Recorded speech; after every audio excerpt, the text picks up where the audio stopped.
quero começar sabendo de onde surgiu esse seu interesse de estudar o Repar, de onde saiu essa pesquisa, quais são suas pesquisas nessa área do Repar. Tá, bom dia, né? E falar da questão do interesse da pesquisa, ela é muito do local em que eu trabalho também e do que eu vivenciei. Sou um garoto de periferia, de interior e de Belém, e como todo garoto gosto de jogar bola. E esse contato com times suburbanos, com esses jogos de futebol suburbanos, fez com que eu também me interessasse pela pesquisa do Repar. Sou um torcedor do Paysandu, obviamente, que respeitando o Clube do Remo, porque eles são gêmeos siameses. Esse é um lado da pesquisa. O outro é porque eu sou policial militar há 26 anos e, como soldado da Polícia Militar, eu observei que os jogos de Repar traziam muitas pessoas. E aí eu me interessei em pesquisar na graduação de História da UFPA, entender por que esse movimento todo, né, das torcidas dentro de uma cidade como Belém, que está dentro da região amazônica, e que, apesar de ser uma das grandes cidades, assim como Manaus, nós sabemos que não tem uma grande popularidade do esporte nas outras cidades. Então, o caso do Repar é um caso específico, e aí me interessou entender como ocorreu essa construção histórica e cultural do Remo e Paysandu, essa rivalidade aqui em Belém, que está fazendo 110 anos. E mais uma curiosidade, Remo e Paysandu sempre foram rivais? Eles iniciaram a rivalidade em 1915, depois de não em 14 especificamente. O que acontece? A criação do Paysandu, ela surge do embate entre o Norte Clube, que era o time antecessor do Paysandu, contra o Clube do Remo. Eles reclamam de um jogo que teve em 1913, e aí o Hugo Leão, junto com o Edgar Proença, que por incrível que pareça é um remista, e era um grande esportista também da época, jornalista, cronista, etc., e jogador de futebol, resolveu criar um Norte Clube, aliás, um outro time que fizesse frente ao Clube do Remo. O Remo ele não inicia com futebol, ele é fundado em 1905, ligado ao Remo, né, às práticas náuticas aqui em Belém, e depois, em 1911, começa com futebol, e 13 está lá nessa disputa, e é campeão, ganhando do Norte Clube, e há essa reclamação. Então, o Edgar Proença, junto com o Hugo Leão e outros baluartes, resolveram fundar o Paysandu para ter um time no mesmo nível do Clube do Remo. Bom, aí você tem envolvimento da imprensa, de estudantes, de pessoas que gostavam do esporte e até de militares.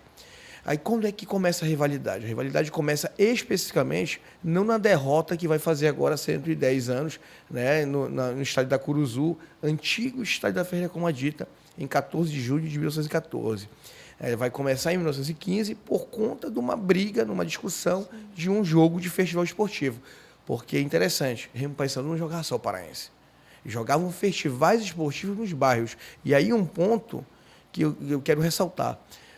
A rivalidade de Repar, ela não está só nos estudantes, não está só na crônica esportiva, não está só nos militares que praticavam esporte. A grande rivalidade está nos bairros, nas ruas, a rivalidade de clubes de rua, na Pedreira, no Marco, no São Domingos, lá do Jurunas, com outros times de lá do Jurunas, que fortaleceram a rivalidade de Repar, porque eles iam jogar, os dois clubes, que eram clubes de elite, iam jogar nos bairros de periferia, que à época chamavam-se de suburbanos. Como foi esse jogo específico de 1914 que está completando 110 anos? Ele foi um jogo que a expectativa era de que houvesse uma rivalidade criada pelos estudantes e pelos clubes esportivos e que chamou muita atenção porque você tinha jogos ali no Paraense, ocorriam os jogos no Paraense, ali em São Brás. Então, você tinha times como o Brasil, o Guarani de São Brás, Bruno de Menezes, que é um grande poeta que jogava, um primeiro jogador negro do futebol paraense, que jogava lá no Guarani, em São Brás, que praticava esse esporte nas praças. Então, você tem o estádio da Ferreira Comadita também sendo um local de grande público, para a época de 2.000 pessoas, um grande público para assistir um jogo onde se tentava criar uma rivalidade entre os cronistas, entre os praticantes do futebol. Então, tinha uma expectativa, homens e mulheres foram participar desses jogos, porque, por incrível que possa parecer, a gente acha assim, não, as mulheres só entram na década de 80, não, as mulheres também participavam. A proibição, a discriminação, ela não inibe a resistência. E quem eram esses nomes memoráveis, assim, além desses que você já mencionou, que estavam em campo nesse jogo? Sabe dizer algum? Aqui eu não lembro de cabeça, mas de cara você tem aí jogadores importantes, como o Suíço, né? Você tem jogadores como o Benjamin Sodré, isso pelo lado do Paysandu.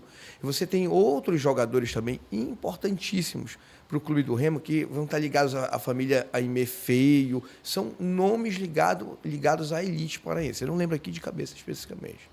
Como essa rivalidade se consolidou até o ponto que está hoje, que é praticamente uma das maiores rivalidades do futebol nacional. Como tu acha que essa rivalidade foi se consolidando com o tempo para virar o que é hoje? Quando eu estudei o Repá, eu peguei um ponto que o historiador ele pensa do tempo presente. Eu estava lá como soldado da Polícia Militar à época, observando os jogos. Eu participei de vários jogos. E também porque jogava solteiros e casados, né? E no final do ano, os repás da vida nos bairros. Não, e aí, como é que essa rivalidade cresce, que é o meu objeto de pesquisa, e que vai dar força para eu entender, numa tese de doutorado, o futebol suburbano com os clubes suburbanos? É o ponto que eu lhe falei anteriormente. Os jogos de rua, nos bairros, já existia rivalidade entre clubes de bairros. Nos Jurunas você tem o São Domingos Imperial. Anterior ao Imperial, você tem um esporte Belém Esporte, na verdade, que não é o que nós já conhecemos, que é um time da aeronáutica.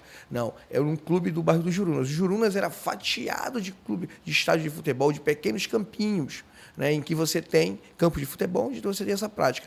E o Repá, eles iam jogar nesses locais. Por exemplo, no Telégrafo, você tem o Uberabinha, no campo do Uberabinha, no Telégrafo, o Paysandu e o Remo iam jogar seus festivais esportivos. No campo do Sacramento, que agora eu acho que já não existe mais, era um campo onde o Clube do Remo e o Paysandu iam jogar.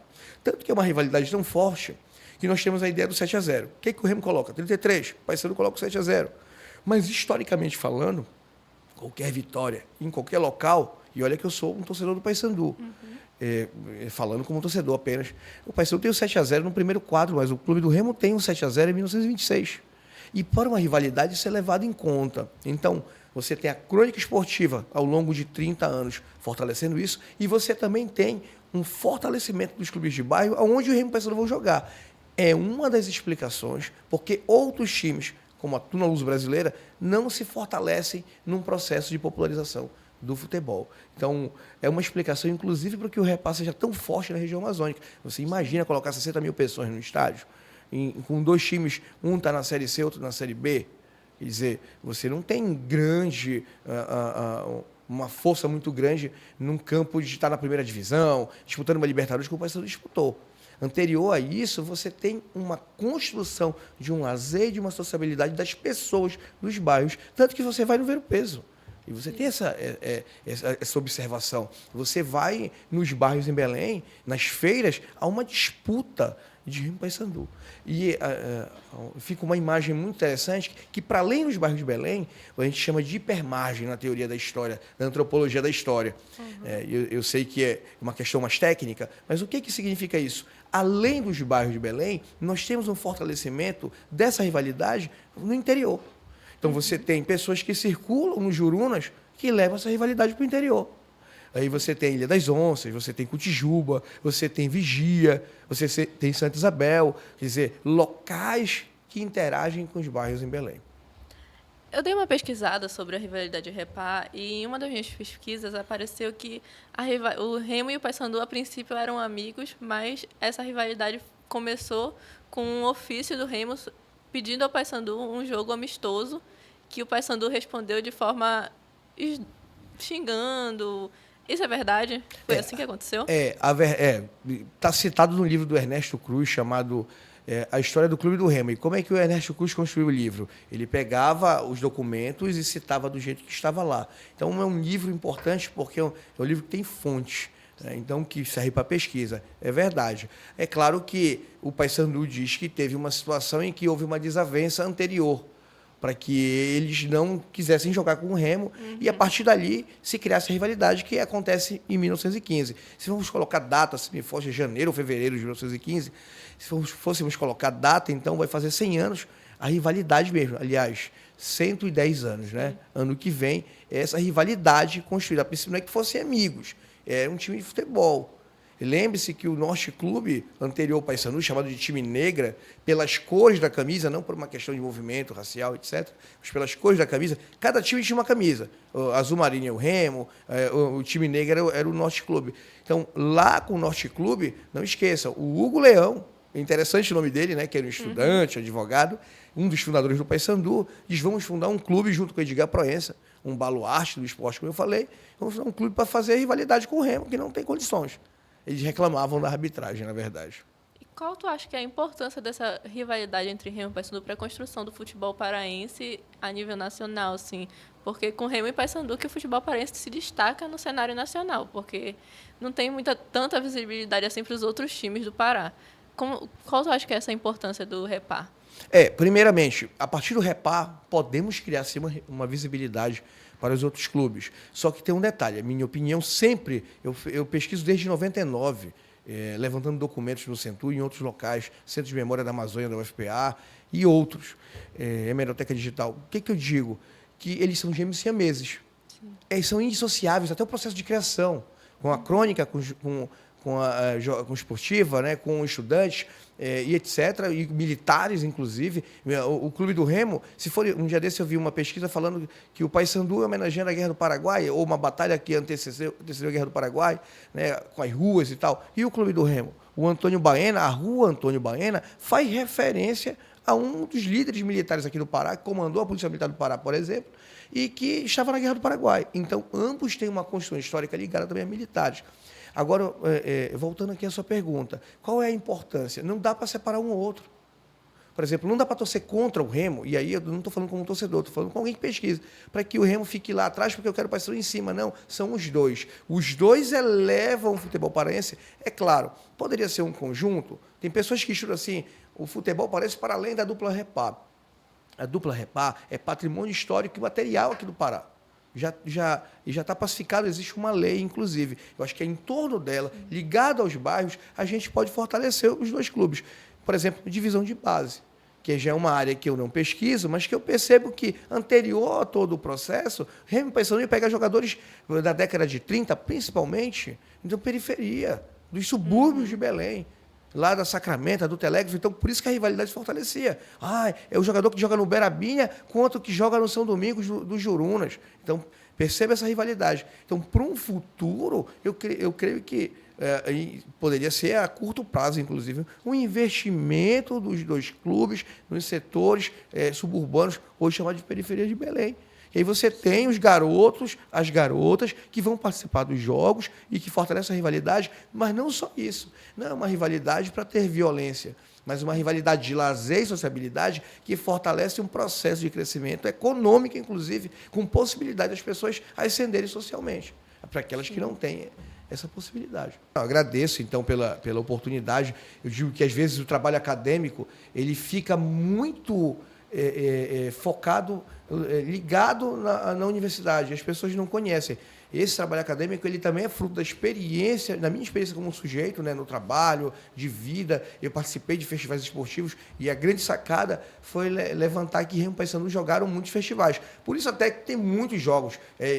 Segundo os estatísticos, o maior clássico do futebol mundial, disputado, né? Mas assim, e é colocado por várias pessoas que pesquisam, fora outros clubes, Barcelona e Real Madrid, dentre outros, né? Mas assim, eu agradeço a oportunidade porque não fica simplesmente jogado lá na biblioteca de uma academia para os estudantes de história, de direito, porque é um trabalho também, gente, que vai mostrar o direito ao lazer das pessoas, que vai ligar os bairros, que vai mostrar que o investimento no campo social nos bairros pode fortalecer não só uma rivalidade clubística importante, que eu não estou levando para o campo da violência. Sim. Eu estou levando para um campo da possibilidade de ascensão social das pessoas. Por isso também que eu estou aqui. Sou professor por conta também das minhas pesquisas.